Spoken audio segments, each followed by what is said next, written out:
February 25th, 1991. The Persian Gulf. The final hours of Desert Storm. The Iraqi military spots a high-value target. Operating dangerously close to the coast, the USS Missouri. 50,000 tons of American history. From a hidden battery on the Fall Peninsula, they launched two HY-2 Silkworm missiles. The Silkworm is primitive, but lethal.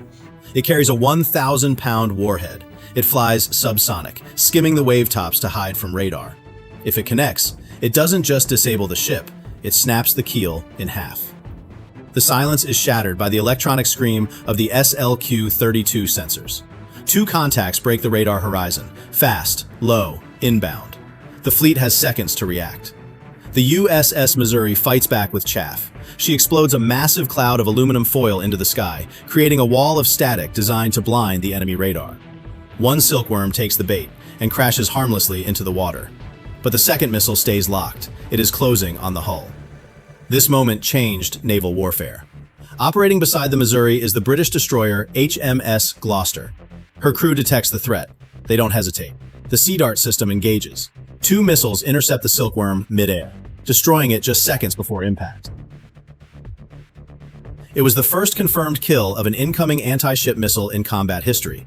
But in the chaos of combat, the fog of war can blind even the most advanced systems. 3 miles away, the frigate USS Jarrett is riding shotgun. On her deck, the Phalanx CIWS is spinning to counter a saturation attack. The safeties are off. The mode is set to autonomous. This creates a dangerous paradox. The Phalanx is designed to be faster than human reaction time. It doesn't hesitate. It doesn't flinch. But speed comes at a price. It lacks judgment. When the Jarrett's radar sweeps the sector, it hits the massive cloud of chaff exploding above the USS Missouri. To the fire control computer, that rapidly expanding cloud of metal isn't a decoy. It looks exactly like a missile in its terminal dive. The algorithm runs the math. The math says, threat. The system does exactly what it was coded to do, engage the target. Zero human intervention. The hydraulics scream. The barrels spin to 4,500 rounds per minute. A stream of 20mm armor-piercing tungsten rips through the air. The rounds slam into the USS Missouri.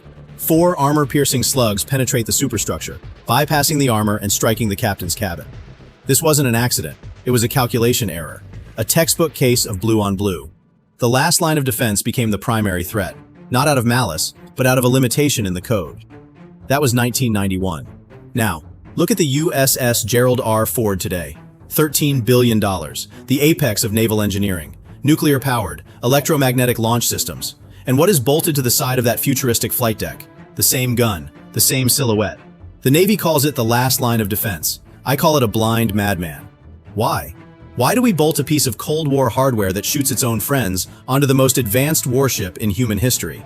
And why do we keep it, when physics tells us it is statistically useless against the modern hypersonic threat? The answer isn't politics. Welcome to Navy Decoded. If you want to understand the raw engineering reality behind the hardware, make sure you are subscribed. Because today, we don't look at the ribbon-cutting ceremony. We look at the arithmetic of attrition, the only weapon that allows us to trade cheap lead for expensive threats. Let's strip away the Pentagon press releases. Let's look at the raw engineering reality. Because if you look at the physics, you realize this weapon is trying to fight a war it wasn't designed for. The Phalanx was born in the 1970s. Its job was to kill the Harpoon and the Exocet. These are subsonic cruise missiles, sea skimmers. Targets moving at roughly Mach 0.9 to Mach 2 for a radar tracking algorithm. Mach 2 is polite. It gives the computer time to think, time to calculate the lead angle, time to slew the heavy gun barrel into position. That was the Cold War. The variables have changed. Today, the threat isn't Mach 2, it is hypersonic. We are talking about the Chinese DF-17 or the Russian Zircon. We are talking about Mach 5+. That is over 1 mile per second. This creates a mechanical crisis, angular velocity. The Phalanx turret has a physical limit. Its hydraulics can only traverse at about 115 degrees per second. That sounds fast, but against a hypersonic glide vehicle, it is moving in slow motion. Imagine a Zircon missile approaching at Mach 5, at a range of 1 kilometer. If that missile pulls a high G cross-range maneuver or a terminal dive, the angle of engagement changes faster than the hydraulics can react. The mechanics simply hit a wall. The angular velocity of the target exceeds the physical limit of the gun. The computer knows where the target is, but the gun physically cannot catch up. It will always fire behind the target.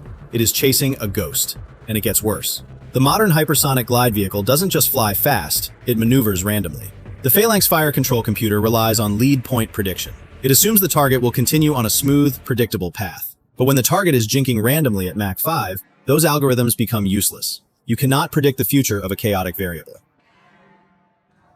Then there's the issue of blindness, the plasma sheath effect. When an object travels at Mach 5 or higher, the friction against the atmosphere is so intense that it ionizes the air around the missile. This creates a wrapper of superheated plasma. This plasma acts like a shield to the Phalanx's radar. It's a stealth cloak made of fire. The plasma swallows the radar waves. The return signal dies. The sensor goes blind. And it doesn't just blind the radar, it deceives the optics. Even if you switch to the infrared camera, looking through that plasma is like trying to aim a sniper rifle through a heat mirage on a boiling highway. The target shimmers. It wobbles. The computer chases a ghost because it can't find the solid metal underneath. But let's play devil's advocate. Let's assume a miracle happens. Let's assume the Phalanx gets a lock. Let's assume the tungsten rounds hit the hypersonic missile dead center. You still die. This is what engineers call the kinetic trap. You don't need a physics degree to understand this. You just need to understand momentum. Think of it this way. If a 2-ton steel safe is dropped on your head, and you shoot it with a shotgun, you don't stop the safe. You just turn one solid heavy object into 1,000 jagged pieces of shrapnel, all still falling on your head at the same speed.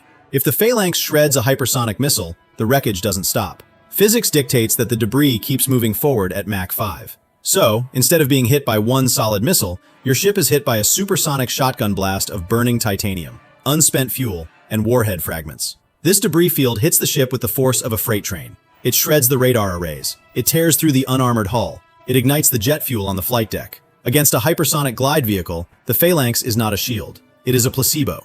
It offers psychological comfort, not physical survival. Any rational engineer would rip these guns off the deck and throw them into the Atlantic. But the US Navy isn't doing that. They are keeping them. Why? Because the enemy isn't just sending hypersonics. They are fighting a different war, a war of economics.